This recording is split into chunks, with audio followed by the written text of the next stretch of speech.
ओम शांति। 31 अगस्त 2023। बाबा के महावाक्य। मीठे बच्चे, अपनी स्थिति साक्षी तथा हर्षित रखने के लिए स्मृति में रहे कि हर आत्मा का अपना अपना पार्ट है। बनी बनाई बन रही। प्रश्न: तुम बच्चे किस एक पुरुषार्थ द्वारा अपनी अवस्था जमा सकते हो? उत्तर: माया के तूफानों को डोंट केयर करो और बाप जो श्रीमत देते हैं उसे कभी भी डोंट केयर ना करो। इससे तुम्हारी अवस्था अचल अडोल हो जाएगी। स्थिति सदा साक्षी और हर्षित रहेगी। तुम्हारी अवस्था ऐसी होनी चाहिए जो कभी भी रोना ना आए। अम्मा मरे तो भी हलवा खाना। गीत: तुम ही हो माता पिता तुम ही हो। ओम शांति। बच्चों ने गीत सुना। अक्सर करके भक्ति मार्ग वाले मंदिरों में जाते हैं, चाहे शिव के, चाहे लक्ष्मी नारायण के, चाहे राधे कृष्ण के या अन्य देवी देवताओं के मंदिरों में जाएंगे। सबके आगे यही महिमा करेंगे, त्वमेव माताश्च पिता त्वमेव। फिर कहते हैं, त्वमेव विद्या द्रविणम त्वमेव। माना तुम माता पिता भी हो, पढ़ाने वाले भी हो। वास्तव में लक्ष्मी नारायण व राम सीता को त्वमेव माता च पिता नहीं कहेंगे, क्योंकि उन्हों को तो अपने ही बच्चे होंगे। वह ऐसी महिमा नहीं गाएंगे। वास्तव में महिमा एक शिव की है। वह महिमा गाते हैं देव देव महादेव। माना तुम ब्रह्मा विष्णु शंकर से भी ऊंच हो। भक्ति मार्ग में तो कोई अर्थ समझ ना सके। अब बाप कहते हैं, तुमने भक्ति बहुत की है, अब तुम मेरे से समझो और इस पर गौर करो कि सच क्या है, झूठ क्या है। तुम बच्चे अब समझते हो बाप के बारे में और देवताओं के बारे में जो भी महिमा करते हैं वह सारी रॉन्ग है। अभी जो तुमको मैं समझाता हूँ वही राइट है। बच्चों को समझाते हैं, यह उल्टा वृक्ष है, इसका बीज है परम पिता परमात्मा। वह ऊपर में रहते हैं, वह तो चैतन्य बीज है ना। तुम ठहरे बच्चे। कई कहते हैं कि सब बीज आदि में भी आत्मा है, लेकिन वह तो जड़ है ना। बाप को कहा ही जाता है मनुष्य सृष्टि का चैतन्य बीज रूप। अब मनुष्य गाते हैं, ओ गॉड फादर। अच्छा, झाड़ को तुम चैतन्य ज्ञान सागर नहीं कहेंगे। मनुष्य में यह ज्ञान है कि यह बीज है। बीज में जरूर झाड़ का ज्ञान होना चाहिए, परंतु जड़ होने के कारण बता नहीं सकते। मनुष्य तो समझ जाते हैं कि बीज नीचे है, उनसे झाड़ निकला हुआ है। कल्प वृक्ष और बैनियन ट्री की भेंट करते हैं। वह जड़ है, यह चैतन्य है। कलकत्ते में बड़का बहुत बड़ा झाड़ है, उनका थुर सारा निकल गया है, सिर्फ झाड़ खड़ा है। फाउंडेशन है नहीं, वंडर है ना। बाप समझाते हैं इस झाड़ का भी फाउंडेशन है नहीं। देवी देवता धर्म प्राय लोप हो गया है, बाकी सारा झाड़ खड़ा है। कितने मठ पंथ हैं, यह है बेहद का झाड़। बेहद का बाप बैठ समझाते हैं, बाबा लिखते भी हैं। शिव बाबा का बर्थडे हीरे जैसा है, क्योंकि शिव बाबा ही कौड़ी से हीरे जैसा बनाते हैं, स्वर्ग बनाते हैं। अभी तो भारत कितना कंगाल बन गया है। मनुष्य हम सो हम कहते हैं, परंतु समझते तो कुछ नहीं। हम आत्मा सो परमात्मा, परमात्मा सो आत्मा, यह ढिंडोरा सन्यासियों ने पिटवाया है। तुम अर्थ सहित जानते हो, हम सो ब्राह्मण बने हैं, फिर हम सो देवता बनेंगे, फिर हम सो क्षत्रिय वर्ण में आएंगे। आत्मा कहती है हम इन वर्णों में जाएंगे। हम शूद्र थे, अभी हम ब्राह्मण कुल में आए हैं। परम पिता परमात्मा ही सबको रचने वाला है। ब्रह्मा विष्णु शंकर देवताओं को भी रचने वाला वह है। अभी बाप बैठ बच्चों को समझाते हैं। तुम कहते हो त्वमेव माता च पिता त्वमेव, तो माता भी यह बरोबर है।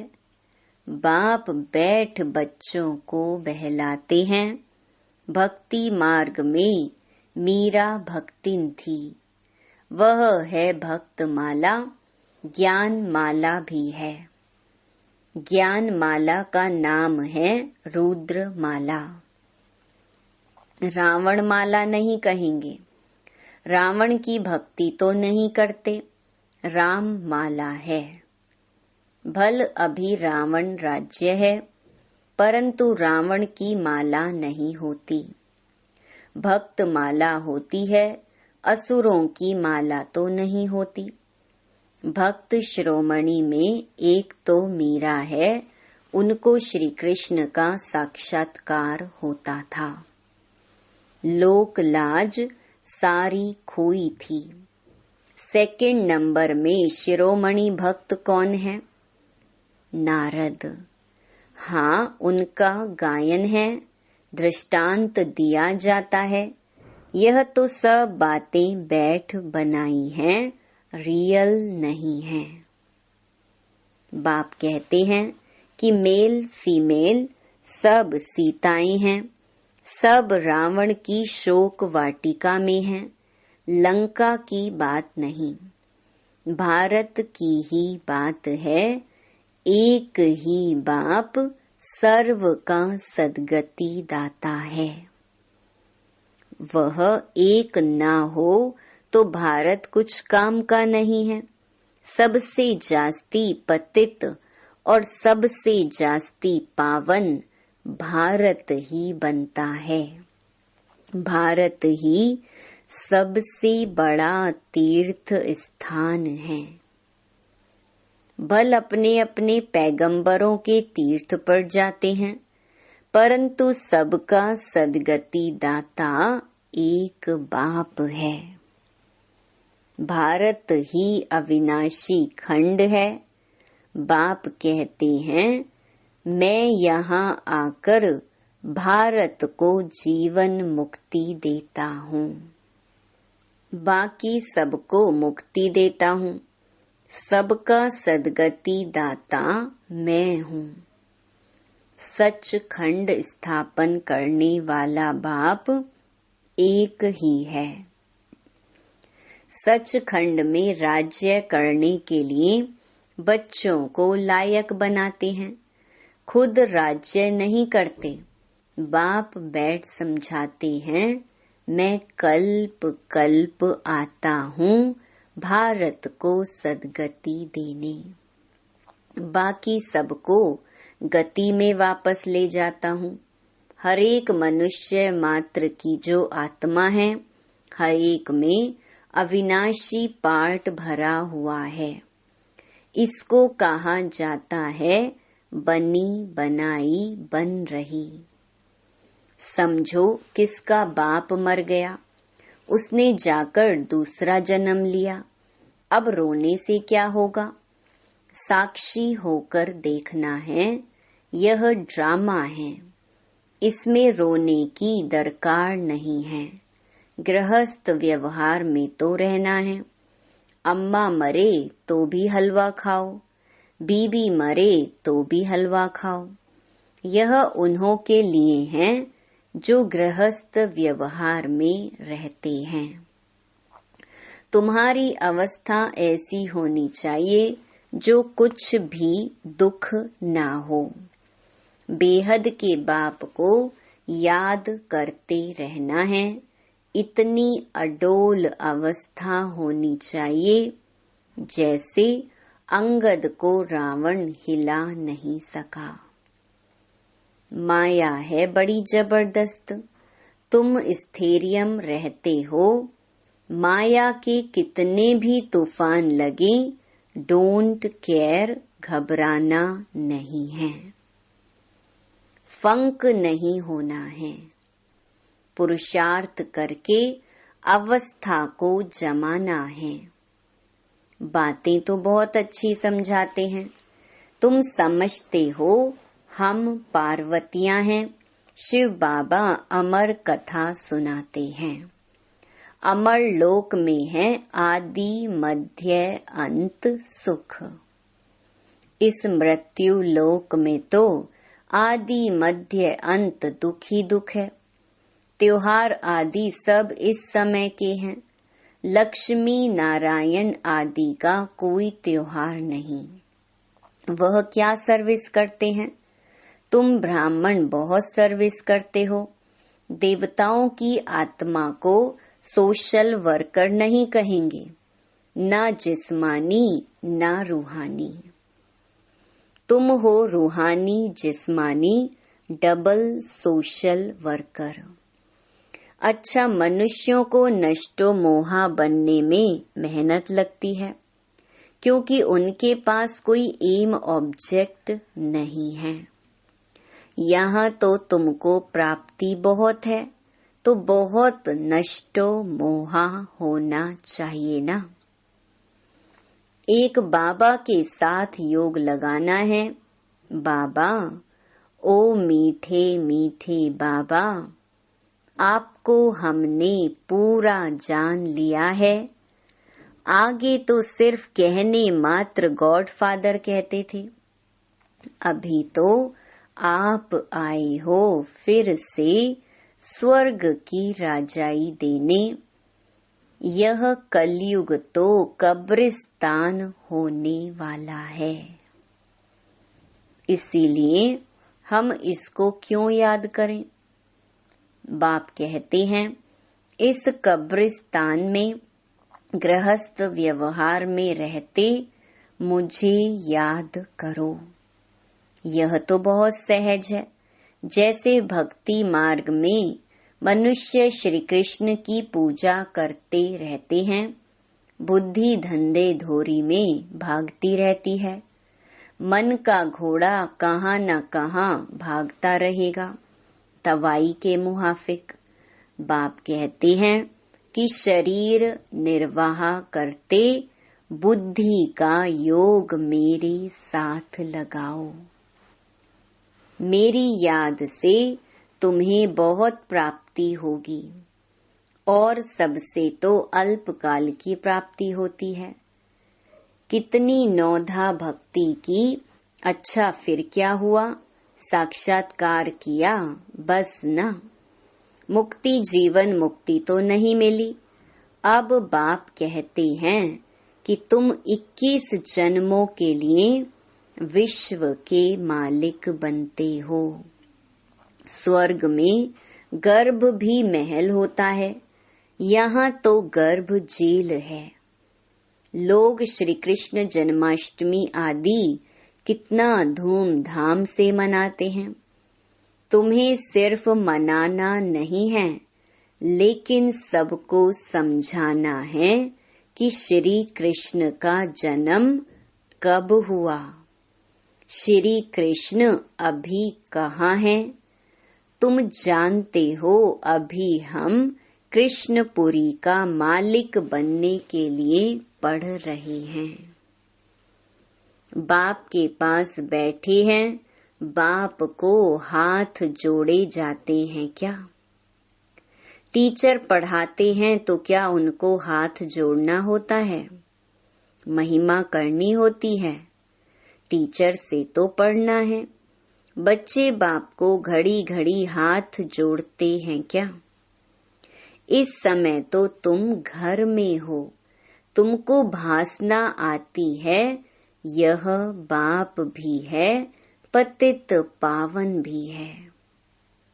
इस समय 5 विकारों का ग्रहण लगने के कारण तुम बिल्कुल ही काले बन गए हो। 5 विकारों ने काला कर दिया है। सतयुग में तुम गोरे सुंदर थे, अभी शाम हो। श्री कृष्ण सुंदर था, अभी शाम है। कितने बारी श्याम और सुंदर बना होगा। कंसपुरी ही कृष्णपुरी बन जाती है, कृष्णपुरी फिर कंसपुरी बन जाती है। तुम आत्माएं ही तो ब्रह्मांड की रहने वाली हो। ब्रह्म तत्व कहा जाता है, अहम ब्रह्म कहना भी भ्रम है। तुम ब्रह्मांड के मालिक हो, तुम्हारा सिंहासन ब्रह्मांड है। बाप कहते हैं, मैं तो ब्रह्मांड का मालिक हूँ ही। तुम आत्माएं भी कहती हो, हमारा देश वास्तव में ब्रह्मांड है। वहाँ तुम्हारी आत्माएं पवित्र हैं। तुम ब्रह्मांड के मालिक हो तो फिर विश्व के भी मालिक हो। मैं तो सिर्फ ब्रह्मांड का ही मालिक हूँ। मुझे इस पुराने तन में आना पड़ता है, जिसने पूरे 84 जन्म लिए हैं। बच्चों को मुरली अच्छी तरह 5-6 बार पढ़ना व सुनना चाहिए, तब ही बुद्धि में बैठेगी और खुशी का पारा चढ़ेगा। माया घड़ी घड़ी याद भुला देती है। इसमें कोई हठ आदि करने की बात नहीं। फुर्सत मिली, अच्छा बाबा को याद करना है, कछुए मिसल। सबसे अच्छा है अमृत वेले का टाइम, उसका असर सारे दिन रहेगा। यह भी बच्चों को समझाया गया है कि पहले खिलाने वाले को खिलाकर फिर खाना है। शिव बाबा के यज्ञ से खाते हैं तो पहले उनको भोग लगाना पड़े। यह सब सूक्ष्म वतन में साक्षात्कार होते हैं। ड्रामा में नूंद है। तुमको भोग लगाना है शिव बाबा को, वह तो निराकार है। गाया भी जाता है देवताओं के लिए, उनको ब्रह्मा भोजन की आश थी, क्योंकि तुम ब्रह्मा भोजन खाकर ब्राह्मण से देवता बनते हो। सूक्ष्म वतन में देवताएं आते हैं, महफिल लगती है। यह सब खेल पाल हैं। अच्छा, मीठे मीठे सिकी लधे बच्चों प्रति मात पिता बाप दादा का याद प्यार और गुड मॉर्निंग। रूहानी बाप की रूहानी बच्चों को नमस्ते। धारणा के लिए मुख्य सार। पहला, बुद्धि में पूरी एम ऑब्जेक्ट रख नष्टो मोहा बनना है। इस कब्रिस्तान को भूल बाप को याद करना है। रूहानी जिस्मानी सेवा करनी है। दूसरा, खिलाने वाले को खिलाकर फिर खाना है। अमृत वेले का समय अच्छा है, इसलिए उस समय उठकर बाप को याद करना है। मुरली 5-6 बार सुननी व पढ़नी जरूर है। वरदान, अलौकिक स्वरूप की स्मृति द्वारा अलौकिक कर्म करने वाले सदा समर्थ आत्मा भव। ब्राह्मण जीवन अर्थात अलौकिक हीरे तुल्य अमूल्य जीवन। इस अलौकिक जीवन की स्मृति से व अलौकिक स्वरूप में स्थित रहने से साधारण चलन साधारण कर्म नहीं हो सकता। जो भी कर्म करेंगे वह अलौकिक ही होगा, क्योंकि जैसी स्मृति होती है वैसी स्थिति होती है। स्मृति में रहे एक बाप दूसरा न कोई, तो बाप की स्मृति सदा समर्थ बना देगी। इसलिए हर कर्म भी श्रेष्ठ अलौकिक होगा। स्लोगन, स्व उन्नति का यथार्थ चश्मा पहन लो तो सबकी विशेषताएं ही दिखाई देंगी। ओम शांति।